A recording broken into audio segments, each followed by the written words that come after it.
John Lee has a Dharma talk where he compares life to taking a boat across an ocean.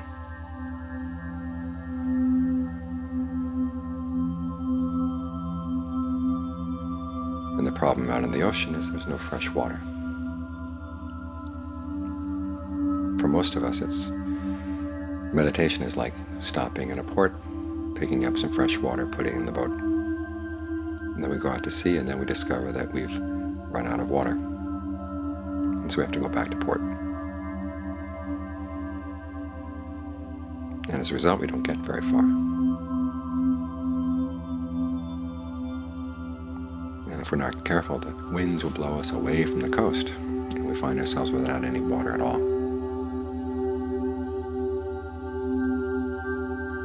In other words, when we meditate, we pick up a good sense of ease, sense of inner refreshment.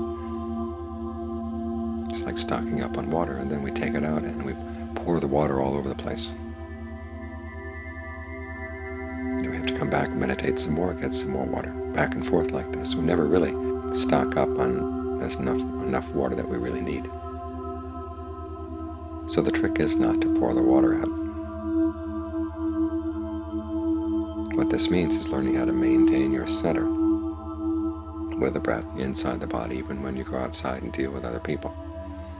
This is one of the big issues in any meditator's life, is how you maintain that center even though you've got to deal with the people around you.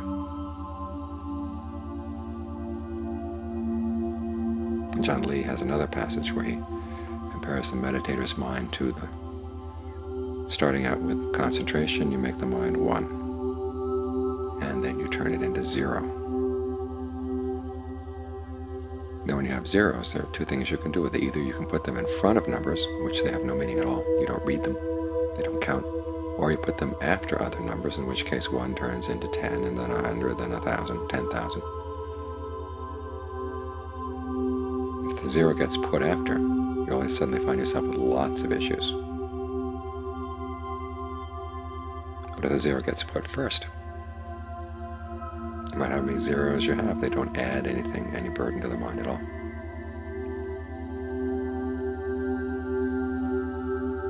It's the same way with the mind becomes zero, and then you deal with other people, and what they say doesn't count. And it's interesting, he focuses on what other people say as one of the tests for a mind that's really at peace.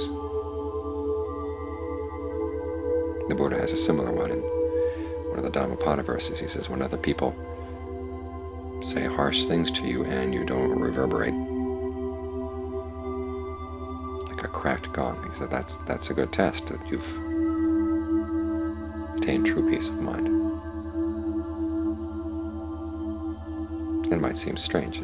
Why is it that the test is what other people say or how you react to what other people say? Well, the mind is very sensitive to this issue. And we learn very early in our lives that our happiness is going to depend on how other people treat us. And as children, we're surrounded by people who are a lot more powerful than we are, so there's always a sense of fear built into our relationships to the people around us.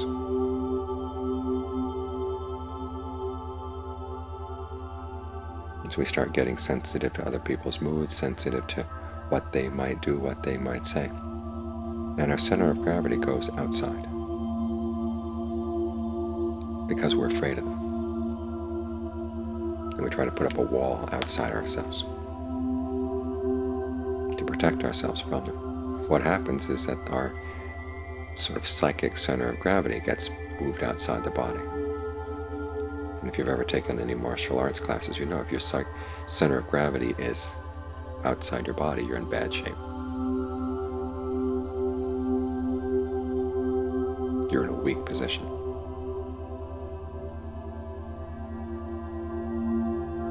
Now, the Buddha doesn't say that stop doing this and just be very selfish. He says there's a different way of approaching the whole issue of happiness. In other words, you find a source for happiness that doesn't take anything away from anyone else, so you don't have to be afraid of other people. When you're not afraid of them, you find that you should actually be more compassionate to them. So developing this center inside and maintaining it is not a selfish thing. It's not teaching you to be insensitive. It's just saying put yourself in a stronger position. trust that you're stronger, but not trying to go outside and fix up people's moods and all the other things that we think we can do with other people when we're talking to them. If you can stay inside and have a sense of confidence that you're strong inside, because after all, your source of happiness lies inside. And because it's not taking anything away from anyone else, you don't have to be afraid of them. Especially when you can get your awareness to fill the whole body and get the breath flowing smoothly throughout the whole body. This smooth flow of energy builds up a kind of force field. An image in the canon is the meditators be able to fill the body with awareness. It's like a door made out of solid wood. If you were to take a ball of string and throw it at the door, it wouldn't make any dent in the door at all. The mind filled with awareness, the breath energy flowing smoothly, is the same sort of thing. It's solid. It resists outside influences. When your awareness doesn't fill the body like this, the Buddha says it's like taking a stone and throwing it into a ball of clay. The stone makes a big dent in the clay.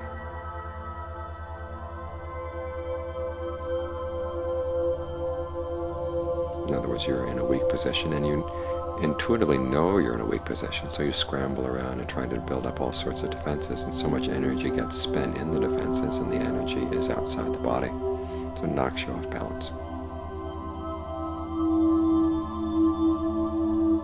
And you use up the water of your meditation, you use up the refreshment of your meditation very quickly this way. The trick, as Ajahn Lee says, is to have a little distillery in the boat. So you can take the salt water, put it in the distillery, and it turns into fresh water. So everywhere you go, you've got your fresh water.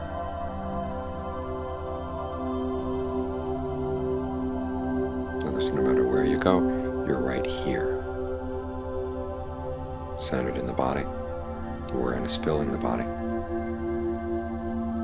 And you're not leaving the body unprotected. And you're not using up all your energy for those false outside defenses. You're creating a sense of energy here in the body and a sense of refreshment, and it's protecting you as well. This way you can travel around the world because there's salt water everywhere. And if you've got the skill, you can turn it into fresh water, as much fresh water as you want.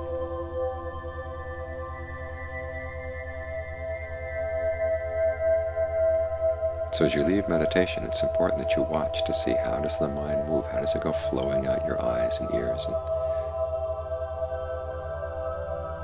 into space outside your body.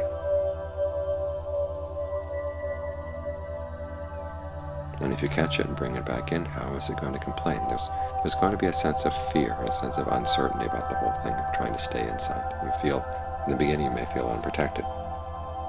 Well, don't listen to those voices. Those are voices that took over your mind when you were a little child that didn't know anything. That was the best you could do at that time. Now you've got more skills, better understanding. So learn how to reason with that voice. Here is a good solid place, a good safe place, a secure place to be, right here inside the body. And you're operating from a position of strength. And just that much is that gift not only to yourself, but also the people around you. They'll sense the difference as well.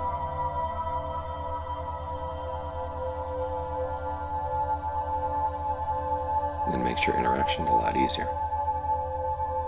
So learn to have some trust for the sense of being inside the body. The awareness that fills the body, the breath energy that fills the body, it can protect you in a lot of ways. And it can provide the nourishment and the refreshment you need at all times.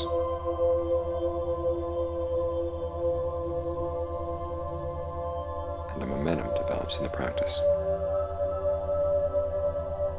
You keep on creating all the water you need. When you have more than enough, you can share it with the people around you.